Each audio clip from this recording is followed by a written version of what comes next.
બનાસકાંઠા જિલ્લામાં વિભાજન બાદ પણ વિરોધ શમવાનું નામ નથી લઈ રહ્યો।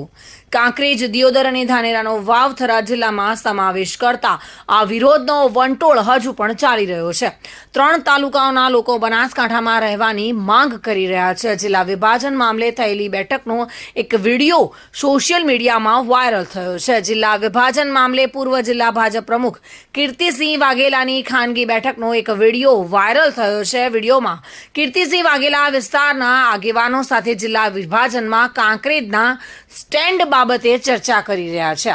સરકારે આપણને સારા માટે વાવથરાદમાં મૂક્યા હતા, પરંતુ બધાની બનાસકાંઠામાં રહેવાની ચાહના પૂરી થશે એવું કીર્તિસિંહ વાઘેલા કહી રહ્યા છે અને તે વિડીયો સોશિયલ મીડિયામાં વાયરલ થઈ રહ્યો છે। જોકે તેઓએ કહ્યું હતું કે ગઈકાલે સીએમ સાહેબને મળ્યો હતો અને તેમણે વિશ્વાસ આપ્યો છે કે આપણી રજૂઆત સ્વીકારશે। કીર્તિસિંહ વાઘેલા આ ચર્ચા કરી રહ્યા છે અને તે વિડીયો સોશિયલ મીડિયામાં હાલ વાયરલ થઈ રહ્યો છે। આંદોલન કરવાથી કંઈ જ નહીં થાય, આપણી સરકાર છે, આપણું સાંભળશે તેવો વિશ્વાસ છે તેવું ભાજપના પૂર્વ જિલ્લા પ્રમુખ કહી રહ્યા છે। અને તમે પણ આજે ભલે બનાસકાંઠામાં રહેવા માંગતા હો, પરંતુ 10 વર્ષ પછી તમે યાદ કરશો કે વાવથરાદમાં ગયા હોત તો સારું હતું। સરહદીય જિલ્લો છે એટલે તેનો વિકાસ પણ સારો થશે તેવું પૂર્વ જિલ્લા ભાજપ પ્રમુખ કહી રહ્યા છે અને તેવો વિડીયો વાયરલ થઈ રહ્યો છે। જોકે આ બેઠક કીર્તિસિંહ વાઘેલાના નિવાસસ્થાને થઈ હતી અને જેમાં બનાસ બેંકના ચેરમેન ડાયાભાઈ પીલિયાતર પણ હાજર જોવા મળ્યા હતા। જિલ્લા વિભાજન બધા આમ ગણવા જઈએ તો આપણા બધા માટે સારું થયું છે। ઘણા સમયથી આપણી બધાની માગ હતી, એક જિલ્લાને ભેટ મળી કહેવાય, જિલ્લાના લોકોને ફાયદો થશે, વિકાસ થશે। વિભાજનવાળી બાબતમાં આપણા બધાની એમ મૂળ વાત કે બનાસકાંઠામાં રહેવું જોઈએ, થરાદમાં રહેવું જોઈએ, અલગ અલગ બધાનો મત હોઈ શકે। આમ આપણા બધાનો મત શું બને છે? બધાનો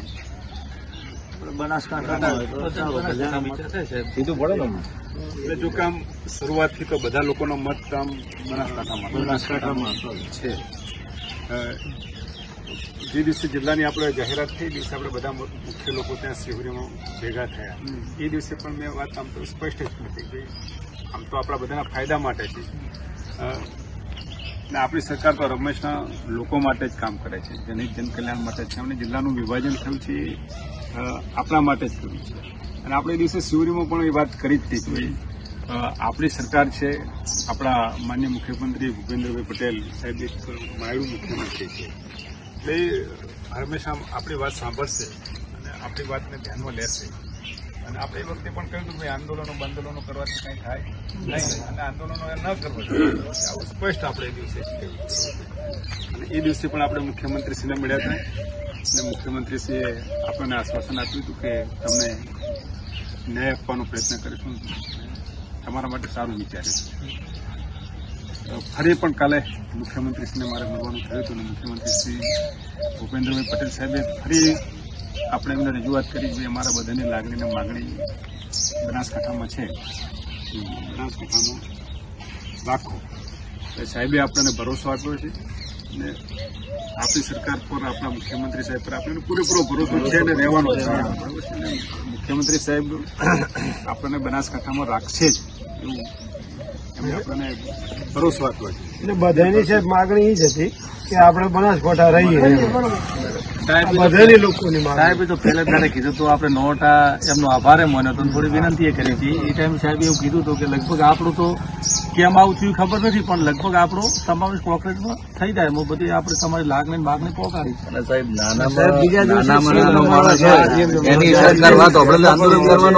સાહેબ સીએમને બીજા દિવસ મળી જાય, પહેલા દિવસે કીધું શિવરી આંદોલન કરવા ના જ પાડી અને આંદોલન કરવાથી કંઈ ના થાય, આપણી સરકાર છે, આપણે રજૂઆત કરવાની। એક વ્યક્તિ હોય તો એ સરકાર વભળે છે। એક વાત સ્પષ્ટ છે, આમ બધાને પહેલા તમને બધાને હું કહેતો આવું છું, ફરીથી પણ બધાને વાત કરું છું કે છેલ્લે આપણે કહેશું એ થશે, સરકાર આપણી વાત સાંભળશે અને મુખ્યમંત્રી સાહેબ પર આપણને પૂરેપૂરો ભરોસો છે. એ બનાસકાંઠામાં આવશે, બનાસકાંઠામાં રાખશે. પણ અગાઉ પણ મેં કહું છું, ફરી વાત કરું છું કે આપણે 10 વર્ષ પછી યાદ કરશું આપણે ભાવ થરાદમાં રહ્યા હોય તો સારું. લોકો બધા કહે છે, તમને બધાને હું કહું છું, એનું કારણ શું છે કે સરહદી જિલ્લો છે, સરહદી જિલ્લાનો બહુ મોટો વિકાસ થશે, એમાં આપણને બધાને ફાયદો થશે. પણ હવે બધાને આ તો બધાને મન એ જનમત બનાસકાંઠાનો છે સાહેબ, એટલે કે ફાયદો થરાદમાં ઈ 100% એવું બને છે. બનાસકાંઠાની લોક માગણી આપણી આ રહી હશે. એટલે તમારી આપણા બધાની આગેવાનોની, કાર્યકર્તાની, વેપારીની, સૃષ્ટિઓની લાગણી બધી આપણે મુખ્યમંત્રી સાહેબ સુધી પહોંચાડી છે અને મુખ્યમંત્રી સાહેબે આપણને પૂરેપૂરો ભરોસો આપ્યો છે અને આપણા હિતમાં નિર્ણય કરશે. અને ચોક્કસ હું માનું છું કે આપણને બનાસકાંઠામાં જ કાંકરેજને રાખવામાં આવશે એવો મુખ્યમંત્રી સાહેબે આપણને વિશ્વાસ આપ્યો છે અને વિશ્વાસ સાહેબ સાર્થક કરશે એવો પૂરેપૂરો મને ભરોસો છે.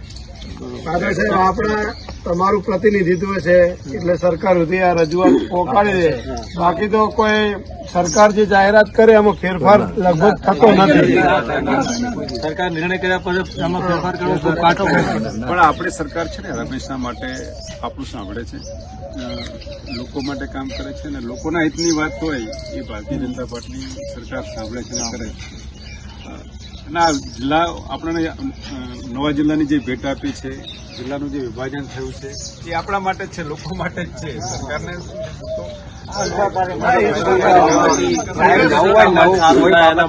નર્મદાની નેરેટિવ પહેલી કે ઉગમણી સર્વે કરતા બધા કે પાછી જાય, સારી પાછી જાય. હવે બધા યાદ કરે છે કે આ બાજુ શું હતો, ફાયદો હતો. બરાબર, પોણીની રાઈડ કરી ગયા છે. એમના જિલ્લામાં તમે દીધું એમ થાય, પણ હાલ લોકોની એવી માંગણી છે કે બધા કોઈ આપણા તો લોકો જે કહે અમે બી આ જિલ્લા સુખરામની બાબુ પાઇપ નીકળતી હતી ને ત્યાં લોકો એમના ક્ષેત્રમાં ના નીકળવા માટે પ્રયત્ન કરતા હતા. અને હવે આજની તારીખમાં પાઇપ ખેતરમાં નીકળ્યા સાહેબ એક બીજું આમ થોડું ચર્ચામાં છે, બધા આખા બધા વાતો એવું કરતા ભવિષ્યમાં નવા તાલુકાનું થવાનું થાય, આ તાલુકાનું વિભાજન થાય ત્યારે સાહેબ બધી લોકોની થોડી એ પણ લાગણી છે કે આ થરા તાલુકો આપણા 2 વહીવટી ખાતર 2 તાલુકા થઈ જાય તો સારું, આપણો તાલુકો મોટો લોકો ન્યાય મળે. ન્યાય મળે. ભવિષ્યમાં તાલુકાનું વિભાજનનો વિષય આવશે, સરકારમાં આપણે રજૂઆત કરશું. સરકાર આપણા માટે સારું વિચારશે, સારું વિચારશે. તમને સાહેબ ખૂબ ખૂબ અભિનંદન. તમે આ પ્રજાનો વાતચીત મુખ્યમંત્રી સાહેબ સુધી પહોંચાડીને પરિણામ સુધી લાવી દીધી છે એમ કહો તો ચાલે. અને વાવથરાને પણ ખૂબ ખૂબ શુભેચ્છા પાઠવીએ કે નવા જિલ્લા તરીકે એનો પણ ખૂબ વિકાસ થાય અને એ પણ એક સરહદી જિલ્લો છે અને એ પણ એક ખૂબ ઉત્તમ જિલ્લો બને એવી આપણે સૌ પ્રાર્થના કરીએ. હા, આપણે તો બધા આપણા માટે, આપણા બનાસકાંઠા માટે, આપણું વાવથરાદ, આપણું ગુજરાત, આપણું ભારત, આપણે તો મોદી સાહેબના નેતૃત્વમાં અખંડ ભારત જય જયકાર થાય એ માટે આપણે બધા કામ કરવાનું છે. આપણા માટે તો બધું એ વિકાસથી સાહેબ આપણે વંચિત રહી જવાના છે. 10 વર્ષ સુધી ખબર પડશે. પછી ખબર પડશે. આ તો આપણે લોકોને સ્પષ્ટતા બધાને કહ્યું છે, 1 to 1 જેટલા 100 થી વધારે લોકોને કહ્યું છે. તમે 10 વર્ષ પછી તો પાછા પસ્તાવો કરવાના જ છો, કહેશો કે વળિયા તાલુકો ધરણા ઉપર બેઠો છે કે અમારે અહીંયા જાવ. સાહેબ જરૂર છે નહીં પડે, પ્રાંત ઓફિસની પડે, સેશન કોર્ટની પડે, ડીવાયસપીની પડે. આ સાહેબ મને એમ છે કે ઉણથી ડીસા જતા 70 કિલોમીટર થાય, વસમાં ટોલ નાખવા. થરાદમાં આવશે, એ દિયોદરમાં આવશે. એ દિયોદરમાં આવશે ને આપણે દિયોદર નજીક. બાબુભાઈ, સરકારના કોઈ નિર્ણય ડીસામાં પેલો પુલ બનતો તો લોકો ના પાડીને રોકાયો, ફેર પાછો આંદોલન કરીને બનાવરાયો, ફેર આ લાઇટ 8 કલાકનો પ્રશ્ન. Bureau report, today Gujarati news.